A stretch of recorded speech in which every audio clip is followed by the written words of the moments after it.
जय हिंद साथियों, आप लोग का स्वागत है आपके अपने चैनल सिलेक्शन पूरी पर। मैं संजय कुमार आप लोग का स्वागत करता हूं आज की अपनी इस नई क्लास में, जो कि भारतीय संविधान के अंतर्गत जो प्रमुख 20 अनुच्छेद हैं उनको लेके।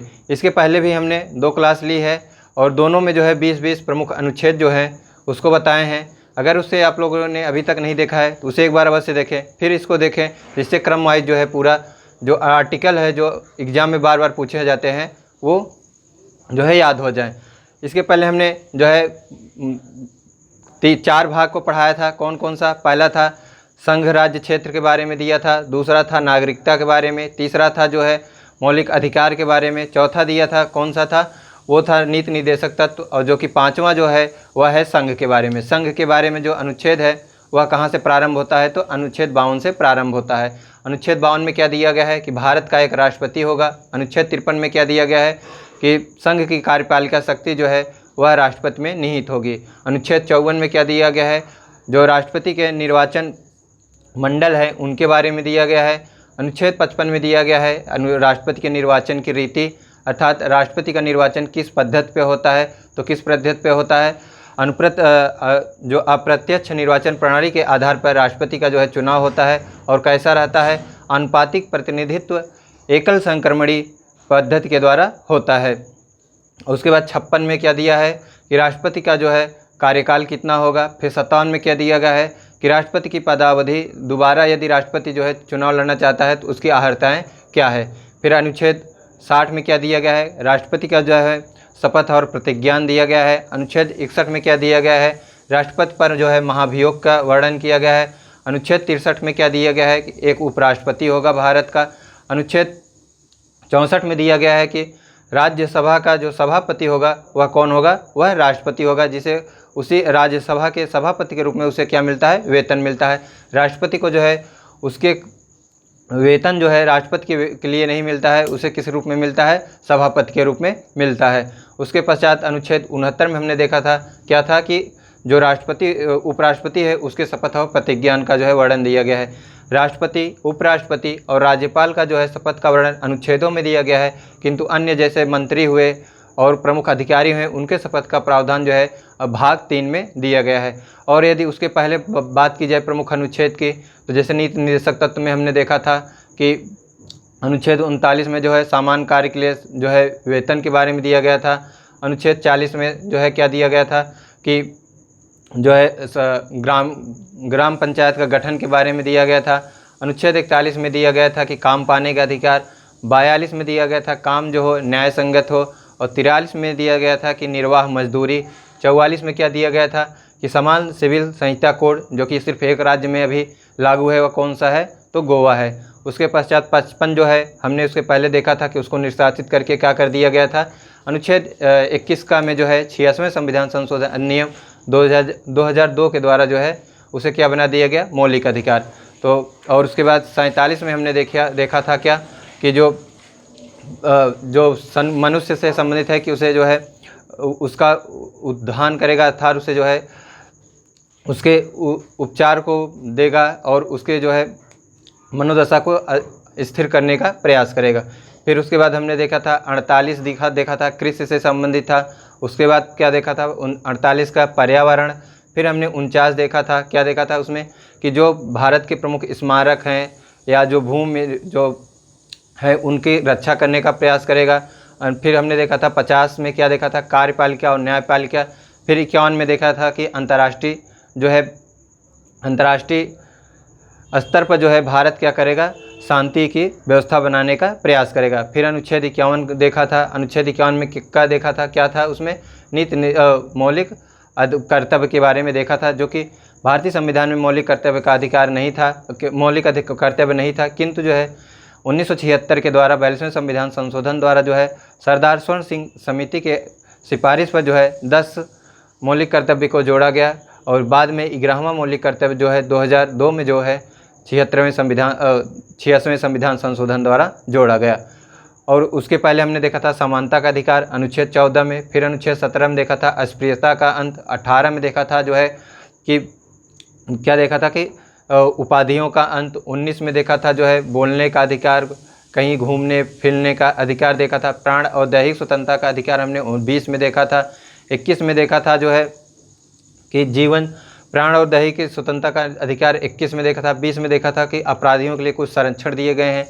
22 में देखा था जो है कि क्या कहते हैं, जो अपराधी हैं उनको क्या क्या जो है उनको 24 घंटे के अंदर जो है मजिस्ट्रेट के पास ले जाना, या उनको जो है अपने मनपसंद का वकील करने का अधिकार जो है किस में दिया गया था, अनुच्छेद 22 में दिया गया था। और अनुच्छेद में क्या 21 में क्या दिया गया था, प्राण और दैहिक स्वतंत्रता अर्थात जीवन जीने की जो अधिकार है वह अनुच्छेद 21 में दिया था। उसके पश्चात हमने 23 देखा था कि मानव दुर्व्यवहार से संबंधित था, बालाश्रम से संबंधित था। अनुच्छेद 24 में क्या देखा था, अनुच्छेद 24 में जो है जो बालक होते हैं 14 वर्ष तक, उनको क्या जो कारखाने हैं या इत्यादि जोखिम भरे कारखानों में उनको शामिल नहीं किया जा सकता है। अनुच्छेद 25 में क्या देखा था, धर्म से संबंधित था। फिर हमने देखा था अनुच्छेद 29 जो है उसमें जो है अल्पसंख्यक हितों वर्गों का जो है परिभाषा दिया गया है। फिर उसके बाद अनुच्छेद 36 देखा था, अल्पसंख्यक वर्ग हैं उनके जो है प्रशासन में भाग लेने और उनके जो स्कूल या वगैरह हैं उनको खोलने की जो है सुविधा दी गई थी। अनुच्छेद 31 निशासित कर दिया गया था। अनुच्छेद 32 में क्या देखा था, संवैधानिक उपचारों का उपचार। उसके पश्चात संवैधानिक उपचार का जो है डॉक्टर भीमराव अंबेडकर ने क्या कहा है, तो भारत की आत्मा कहा है। अब भारतीय संविधान की आत्मा जो है डॉक्टर भीमराव अंबेडकर ने अनुच्छेद 32 को कहा है, जिसके तहत सुप्रीम कोर्ट जो है 5 प्रकार के रिटें जारी करता है। यदि बात की जाए मूल अधिकार कितने प्रकार के हैं, तो मूल अधिकार जो है भारतीय संविधान में 7 प्रकार के दिए गए थे, किंतु 44वें संविधान संशोधन अधिनियम 1978 के द्वारा जो है छठा मूल कर्तव्य जो अनुच्छेद 31 में था उसे निष्कासित करके अनुच्छेद 300 का में जो है अब विधिक अधिकार बना दिया गया है। तो इस समय कौन कौन से मौलिक अधिकार हैं, तो समानता का अधिकार है, स्वतंत्रता का अधिकार है, शोषण के विरुद्ध अधिकार है, धर्म की स्वतंत्रता का अधिकार है और संवैधानिक उपचारों का उपचार है। यदि बात की जाए जो स्वतंत्रता का अधिकार है उसमें कितने प्रकार की स्वतंत्रताएं दी गई हैं, तो इस समय जो है 7 प्रकार की स्वतंत्रताएं, जब भारतीय संविधान लागू हुआ था 7 प्रकार की स्वतंत्रताएं दी गई थी। वर्तमान समय में जो है 6 प्रकार की स्वतंत्रताएं हैं, जिसमें बोलने का अधिकार, प्रेस की स्वतंत्रता अनुच्छेद 1 का में है, कहीं जैसे घूमने का, ये सब किस में दिया गया है, अनुच्छेद 19 में दिया गया है। आइए इसके आगे देखते हैं अनुच्छेद 72। तो अनुच्छेद 72 किससे संबंधित है, अनुच्छेद 72 राष्ट्रपति के क्षमादान से संबंधित है। अनुच्छेद 72 में दिया गया है कि राष्ट्रपति जो है किसी भी व्यक्ति को जो है क्षमा दान दे सकता है, अर्थात किसी व्यक्ति को जैसे मृत्यु दंड है तो उसको कम कर सकता है, या किसी को सज़ा है तो उसको कम कर सकता है। तो क्षमादान की शक्ति जो है राष्ट्रपति को किस में दी गई है, अनुच्छेद 72 में दी गई है। अगला अनुच्छेद है अनुच्छेद 74 में दिया गया है कि राष्ट्रपति के लिए जो है एक मंत्रिपरिषद होगी। तो राष्ट्रपति को सहायता देने के लिए एक मंत्रिपरिषद का जो निर्माण होता है वह किस में होता है, अनुच्छेद 74 के तहत होता है।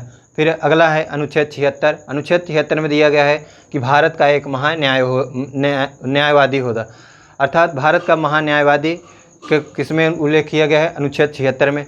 जैसे भारत के सहायता जो शासन के बारे में जो है या उनकी देखरेख के बारे में, जैसे कोई कोर्ट में कोई मामला जाता है तो सब किससे कौन कर देखता है, तो भारत का महान्यायवादी देखता है।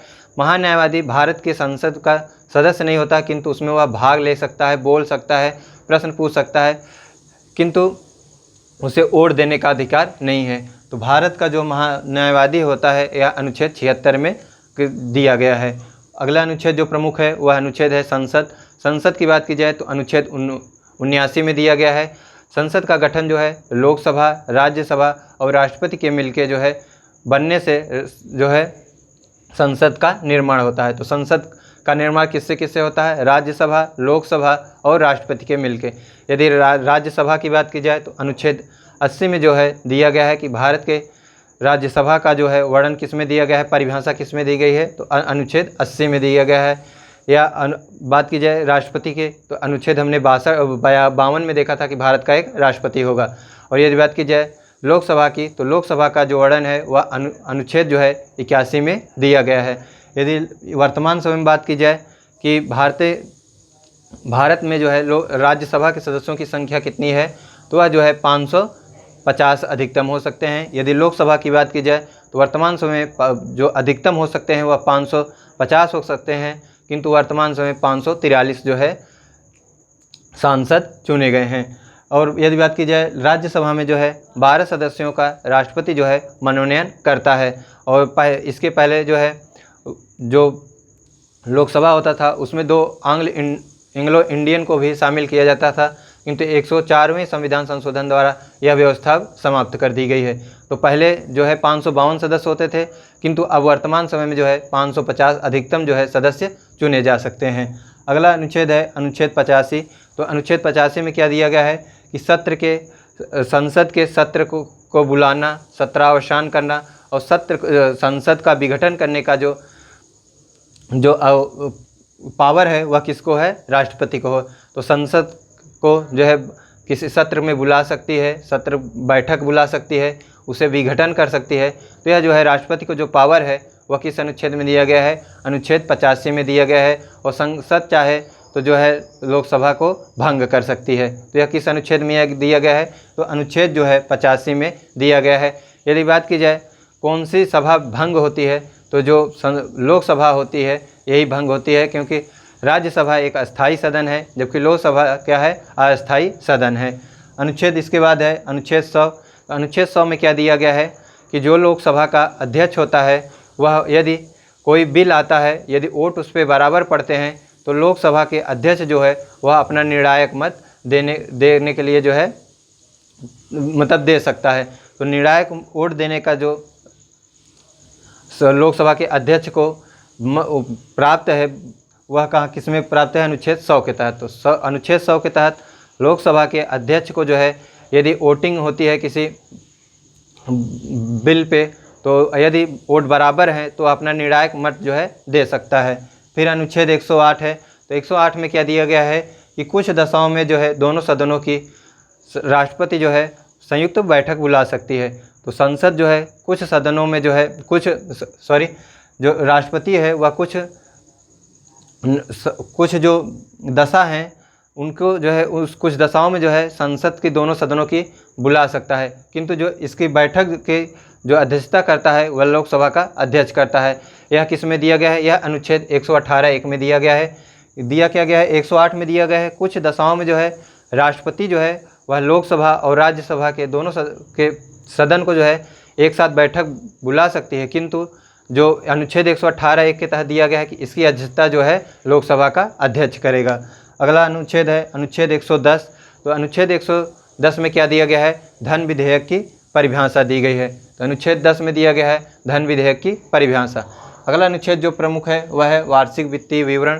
तो वार्षिक वित्तीय विवरण का जो प्रावधान है अनुच्छेद 112 में दिया गया है, जिसे हम लोग बोलचाल की भाषा में बजट कहते हैं। यदि अनुच्छेद कोई आप एग्ज़ाम दे रहे हैं और यदि क्वेश्चन में दे कि बजट का प्रावधान कहाँ किया गया है, यदि उसमें दिया रहे कि इनमें से कोई नहीं, तो आप लोग कौन सा मारेंगे, इनमें से कोई नहीं।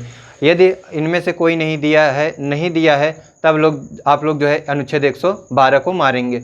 अगला अनुच्छेद जो है अनुच्छेद 123। अनुच्छेद 123 में क्या दिया गया है, यदि संसद के विश्रांति काल के दौरान जो है अर्थात जब सत्र नहीं चल रहा है तो उस समय जो है कोई बिल आता है या कोई इमरजेंसी है तो राष्ट्रपति जो है तीनों की शक्ति लेके जो है उस पर हस्ताक्षर कर देता है, तो वह बिल जो है मान्य होगा। तो संसद के विश्रांति काल के दौरान अध्यादेश प्रख्यापित करने का जो वो है पावर है वह किसको है, राष्ट्रपति को दिया गया है। अर्थात आप ऐसे इसे याद करेंगे 1 2 3, अर्थात देखिए तीनों एक, जैसे मान लीजिए लोकसभा हुआ, दूसरा कौन होता है, राज्यसभा होता है, तीसरा कौन होता है, राष्ट्रपति। तो तीनों की शक्ति जो है वह किसको दी गई है, राष्ट्रपति को दी गई है। कब दी गई है, जब सत्र नहीं चल रहा हो। अगला अनुच्छेद है अनुच्छेद 124। तो अनुच्छेद 124 में क्या दिया गया है कि भारत का एक उच्चतम न्यायालय होगा। अनुच्छेद 25 में दिया गया है, अनुच्छेद 129 में दिया गया है उच्चतम न्यायालय का एक अभिलेख न्यायालय होना। तो अनुच्छेद 124 में क्या दिया गया है, भारत का एक उच्च न्यायालय होगा। अनुच्छेद 129 में दिया गया है कि भारत के उच्चतम न्यायालय का एक अभिलेख न्यायालय होना। फिर अगला अनुच्छेद जो प्रमुख है वह है अनुच्छेद 143, जिसमें क्या दिया गया है, उच्चतम न्यायालय से जो है उच्चतम न्यायालय के न्यायाधीश से जो है भारत के राष्ट्रपति जो है परामर्श ले सकते हैं, किंतु जो परामर्श लेते हैं वह परामर्श लेने के लिए जो है बाध्य नहीं है। फिर अगला अनुच्छेद है अनुच्छेद 148। इसमें क्या दिया गया है कि भारत का एक महान लेखक नियंत्रक परीक्षक होगा। यह किस में दिया गया है? अनुच्छेद 148 में दिया गया है, जिसे हम लोग CAG के नाम से जानते हैं। अगला है अनुच्छेद 153। तो अनुच्छेद 153 में क्या दिया गया है कि राज्यों के लिए एक राज्यपाल होगा। अब देखिए, हमने इसके पहले अब अनुच्छेद हम लोग का भाग कौन यहाँ से प्रारंभ होगा? तो भाग 6 प्रारंभ होगा, जो कि किसके बारे में बताता है? राज्य के बारे में बताता है। इसके पहले हमने भाग 5 पढ़ा था, तो क्या दिया था? संघ। इसके बाद क्या है? 6 क्या दिया गया है? राज्य के बारे में। तो अनुच्छेद 153 से लेके जो है प्रारंभ होता है। यदि बात कीजिए पहला अनुच्छेद इसमें कौन सा है, तो अनुच्छेद 153 के दिया गया है कि राज्यों के लिए एक क्या होगा? राज्यपाल होगा। हमने अनुच्छेद 52 में पढ़ा था कि भारत के लिए क्या हो? भारत का एक राष्ट्रपति होगा। तो उसमें 101 जोड़ देंगे तो क्या हो जाएगा कि राज्यों के लिए एक राज्यपाल होगा। अनुच्छेद 54 में क्या दिया गया है? राज्य की कार्यपालिका शक्ति जो है वह किस में निहित होगी? राज्यपाल में निहित होगी। तो राज्य की कार्यपालिका शक्ति वह किस में निहित होगी? राज्यपाल में। ऐसे हमने अनुच्छेद 53 में पढ़ा था कि संघ की कार्यपालिका शक्ति जो है किस में निहित होगी? राष्ट्रपति में होगी। फिर अगला अनुच्छेद है अनुच्छेद 159। इसमें क्या दिया गया है कि राज्यपाल के शपथ और प्रतिज्ञान का प्रावधान किया गया है। इसके पश्चात इसकी जैसे हमने राष्ट्रपति में पढ़ा था, अनुच्छेद 60 में जो है राष्ट्रपति को शपथ और प्रतिज्ञान का जो है वर्णन दिया गया था। अनुच्छेद 69 में जो है उपराष्ट्रपति के शपथ और प्रतिज्ञान का वर्णन दिया गया था। उसी प्रकार अनुच्छेद 159 में राज्यपाल द्वारा जो है शपथ और प्रतिज्ञान का वर्णन किया गया है। फिर अगला अनुच्छेद है अनुच्छेद 161। इसमें क्या दिया गया है? कुछ मामलों में जो है राज्यपाल को क्षमादान की शक्ति प्रदान की गई है। तो देखिए, अनुच्छेद हमने 72 में पढ़ा था कि राष्ट्रपति को जो है क्षमादान की शक्ति प्राप्त है, किंतु वह सभी प्रकार की जो है क्षमादान को दे सकता है, जैसे मृत्यु या कुछ वर्षों का कारावास है उसे कम कर सकता है, किंतु राष्ट्रपति को जो है राज्यपाल को जो है मृत्युदंड को जो है कम करने का अधिकार नहीं दिया गया है। तो आइए एक बार फिर से हम लोग देख लेते हैं, जिससे कि जो भी प्रमुख आर्टिकल हैं वो याद हो जाएं। देखिए, अनुच्छेद 52 में क्या दिया गया है कि राष्ट्रपति को क्षमादान देने की शक्ति जो है वह किसको? राष्ट्रपति को क्षमादान देने की शक्ति प्रदान की गई है। अनुच्छेद 74 में दिया गया है कि राष्ट्रपति की सहायता और सलाह देने के लिए क्या होगी? मंत्रिपरिषद होगी। अनुच्छेद 76 में क्या दिया गया है कि भारत का एक महान्यायवादी होगा। अनुच्छेद 79 में किसका गठन किया गया है? संसद का। अनुच्छेद 80 में राज्यसभा के गठन का बारे में दिया गया है। अनुच्छेद 81 में किसका दिया गया है? लोकसभा के गठन के बारे में दिया गया है। अनुच्छेद 85 में दिया गया संसद के सत्र 17 अवसान और विघटन की जो शक्ति है वह किसको दी गई है? राष्ट्रपति को दी गई है। फिर अनुच्छेद 100 में क्या दिया गया है कि यदि वोट बराबर हैं, जैसे कोई बिल आता है, यदि उस समय वोट बराबर हैं तो जो है लोकसभा के अध्यक्ष जो हैं उस समय क्या कर सकते हैं? वोटिंग कर सकते हैं निर्णायक मत देने के लिए। अनुच्छेद 108 में क्या दिया गया है कि कुछ दशाओं में जो है लोकसभा और राज्यसभा को जो है संयुक्त बैठक बुलाई जा सकती है। इसकी अध्यक्षता जो है लेकिन कौन करेगा? लोकसभा का अध्यक्ष करेगा। फिर अनुच्छेद 110 में क्या दिया गया था कि धन विधेयक के बारे में दिया गया था। फिर अनुच्छेद 112 में क्या दिया गया है? वार्षिक वित्तीय विवरण के बारे में। फिर अनुच्छेद 123 में क्या दिया गया है कि यदि संसद का सत्र नहीं चल रहा है तो उस समय जो है यदि कोई स्थिति आ जाती है जिससे कि अनिवार्य ज़रूरी हो कि कोई एक बिल बनना चाहिए, तो राष्ट्रपति जो है उस पर सिग्नेचर कर देगा, तो वह बिल जो है 6 महीने के लिए जो जब तक सत्र नहीं होता है तब तक वो मान्य रहेगा। फिर अगला अनुच्छेद हमने देखा था अनुच्छेद 124 क्या दिया गया था? उच्च न्यायालय का गठन। फिर अनुच्छेद 129 देखा था, इसमें क्या दिया गया था? उच्चतम न्यायालय का अभिलेख न्यायालय होना। फिर अगला अनुच्छेद देखा था अनुच्छेद 143, उच्चतम न्यायालय से परामर्श करने की शक्ति जो है वह किसको दी गई है? राष्ट्रपति को दी गई है, किंतु उच्चतम न्यायालय के जो परामर्श है उसे मानने के लिए जो है राष्ट्रपति बाध्य नहीं होगा। फिर अगला अनुच्छेद है अनुच्छेद 148। इसमें क्या दिया गया है कि भारत के नियंत्रक महालेखक परीक्षक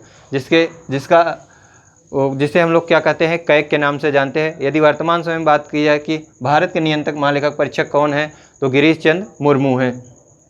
फिर अगला है अनुच्छेद 153। तो अनुच्छेद 153 में क्या दिया गया है कि राज्यों के लिए एक राज्यपाल होगा।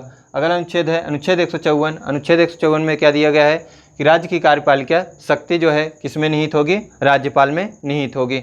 अगला अनुच्छेद है अनुच्छेद 159। इसमें क्या दिया गया है कि राज्यपाल द्वारा जो है शपथ और प्रतिज्ञान का वर्णन किया गया है। अनुच्छेद फिर 161 में क्या देखा कि कुछ मामलों जो है वह राज्यपाल को जो है क्षमादान की शक्ति प्रदान की गई है। तो आज की क्लास आप लोग बताइए कैसे लगी। यदि आज की क्लास आप लोग को अच्छी लगी हो तो लाइक करें, और जिस भी साथी ने अभी तक इस चैनल को सब्सक्राइब नहीं किया है तो चैनल को अवश्य सब्सक्राइब करें तथा अपने मित्रों को भी शेयर करें। मिलते हैं एक और क्लास के साथ। जय हिंद, जय भारत।